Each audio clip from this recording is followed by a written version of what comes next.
এরপরে আমরা আরেকটা চ্যাপ্টারে শিফট করে যাব, সেটা হচ্ছে ক্যালোরিমিতি বা ক্যালোরিমেট্রি। এটা আমরা কিন্তু 9-10-এ পড়িনি, এটা ক্লাস 8-এ মনে হয় একটুখানি ছিল তোমাদের। এটা একটুখানি আমি মনে করাবো, কারণ এটা আমাদের একটু জানতে লাগবে। সেটা হচ্ছে যে ক্যালোরিমিতি হচ্ছে বেসিক্যালি আমরা যখন দুটো ভিন্ন উষ্ণতার বস্তুকে পরস্পরের সংস্পর্শে রাখি, পরস্পরের টাচে রাখি, তখন যে বস্তুটা বেশি উষ্ণ সে কম উষ্ণতার বস্তুকে তাপ দেয়, আর যে বস্তুটার উষ্ণতা কম সে ওই তাপটাকে গ্রহণ করে। এই যে গৃহীত এবং বর্জিত তাপ, এটা আমরা ফিজিক্সের যে ব্রাঞ্চে এটাকে মেজারমেন্ট করা হয় সেই ব্রাঞ্চটাকে আমরা ক্যালোরিমিতি বা ক্যালোরিমেট্রি বলছি। এখানে আমরা এই গৃহীত তাপ এবং বর্জিত তাপটাকে মেজার করতে পারি। এখানে আমরা সেই সূত্রগুলো, সেই ফর্মুলাগুলো এখানে আমরা শিখব। তাহলে এই যে গৃহীত বা বর্জিত তাপ, এই গৃহীত বর্জিত তাপটা 3টে বিষয়ের উপর নির্ভরশীল।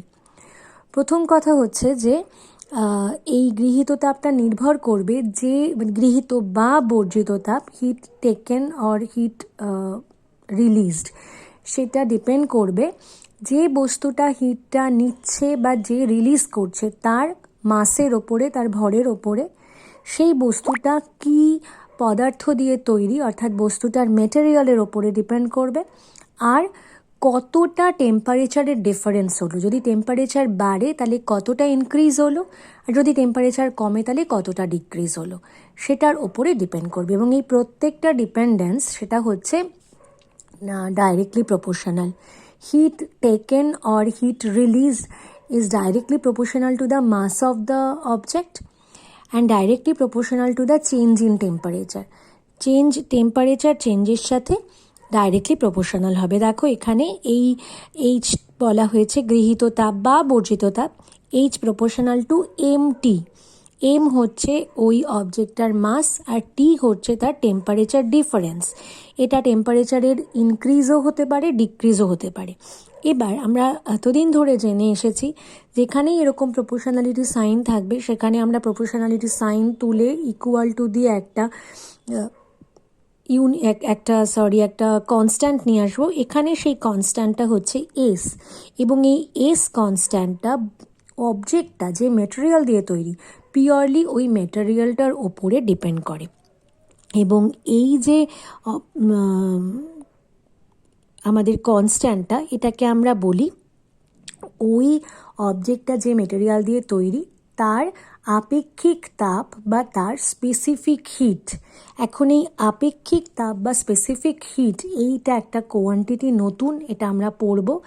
এটা কিন্তু কমপ্লিটলি ডিপেন্ড করবে ওই মেটেরিয়ালটার ওপরে। মেটেরিয়াল যতক্ষণ সেম ততক্ষণ এসের ভ্যালু সেম, যেই মেটেরিয়াল আমি চেঞ্জ করব আমার এসের ভ্যালু চেঞ্জ হয়ে যাবে।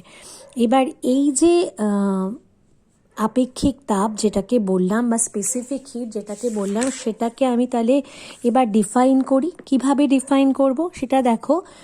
কোনো পদার্থের একক ভরের উষ্ণতা একক পরিমাণ বৃদ্ধি করতে যে পরিমাণ তাপ লাগে তাকে ওই পদার্থের আপেক্ষিক তাপ বা স্পেসিফিক হিট বলা হয়। আপেক্ষিক তাপগ্রাহিতা বলা হয়েছে। আপেক্ষিক তাপগ্রাহিতা বা আপেক্ষিক তাপ কথাটা বেশি প্রচলিত। ইংরেজিটাতে স্পেসিফিক হিট ক্যাপাসিটি দুটোই বলা হয়।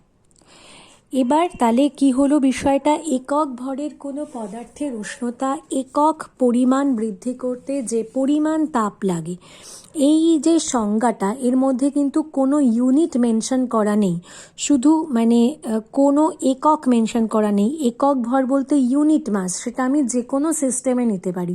1 গ্রাম নিতে পারি সিজিএস হলে, সেক্ষেত্রে তাপমাত্রার পরিবর্তনটা 1 ডিগ্রি সেন্টিগ্রেড হবে। আবার 1 কিলোগ্রাম নিতে পারি এসআই পদ্ধতিতে, সেক্ষেত্রে তাপমাত্রার বৃদ্ধিটা আমরা 1 কেলভিন ধরব। তাহলে এটা হচ্ছে আপেক্ষিক তাপের সংজ্ঞা। এখন এটা আরও ডিটেলে পড়তে গেলে আমাদের হিটের ইউনিটগুলো একটু ভালোভাবে জানতে হবে।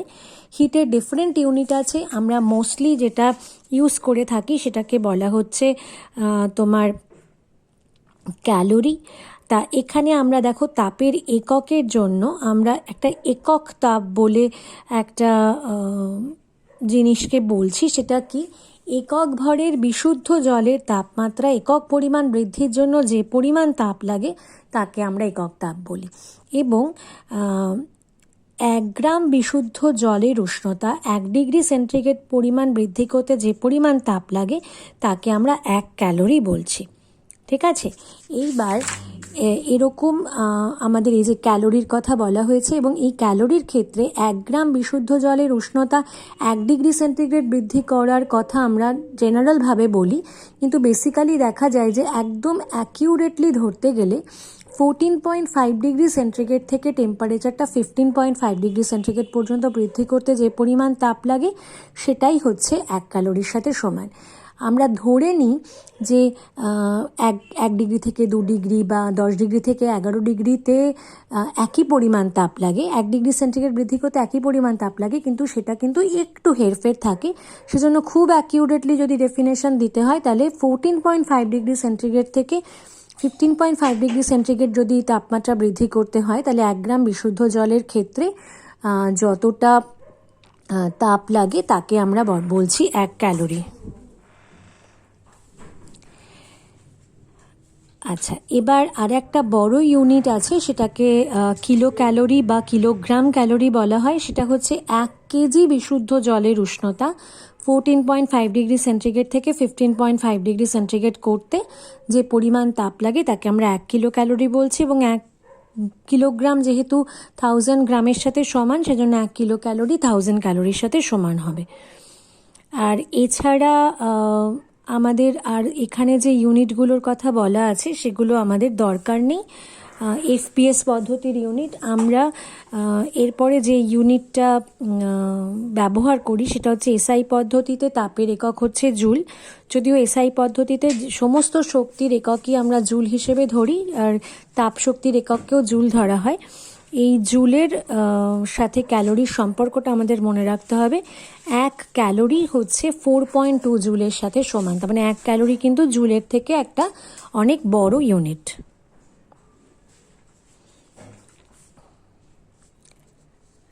আচ্ছা, এবার আমরা সিজিএস পদ্ধতিতে এবং এসআই পদ্ধতিতে এই যে আপেক্ষিক তাপ পড়লাম তার ইউনিটটা দেখব। সিজিএস পদ্ধতিতে আপেক্ষিক তাপের ইউনিট হচ্ছে calorie gram to the power -1 degree centigrade to the power -1। এখানে একটা এক্সাম্পল দেওয়া রয়েছে যে তামার আপেক্ষিক তাপ 0.09 calorie gram to the power -1 degree centigrade to the power -1 বলতে কি বোঝায়? সেক্ষেত্রে আমাদের বলতে হবে যে 1 গ্রাম বিশুদ্ধ তামার উষ্ণতা 1 ডিগ্রি সেন্টিগ্রেড বৃদ্ধি করতে 0.09 ক্যালোরি তাপের প্রয়োজন। আর এসআই পদ্ধতিতে আমরা যদি তাপগ্রাহিতার একক দেখি তাহলে 1 কেজি ভরের কোনো পদার্থের উষ্ণতা 1 কেলভিন বৃদ্ধি করতে যে পরিমাণ তাপ লাগে তাকে আপেক্ষিক তাপগ্রাহিতা বলা হয়। এক্ষেত্রে তাপটা জুলে মাপা হয় বলে এর ইউনিট হয়ে যাবে joule kg to the power -1 kelvin to the power -1। এখানে বেশ কিছু পদার্থের আপেক্ষিক তাপ, সেগুলোর একটা টেবিল দেয়া আছে, বেশ কিছু কঠিন পদার্থ, বেশ কিছু তরল পদার্থের। তো জেনারেলি মেটালের ক্ষেত্রে তার আপেক্ষিক তাপ খুব কম হয়, যার ফলে মেটাল ভীষণ তাড়াতাড়ি গরম হতে পারে। আমরা জানি মেটাল হিট খুব ভালো কন্ডাক্ট করতে পারে, তো আপেক্ষিক তাপ খুব কম হয় বলে এই ঘটনাটা হয়ে থাকে।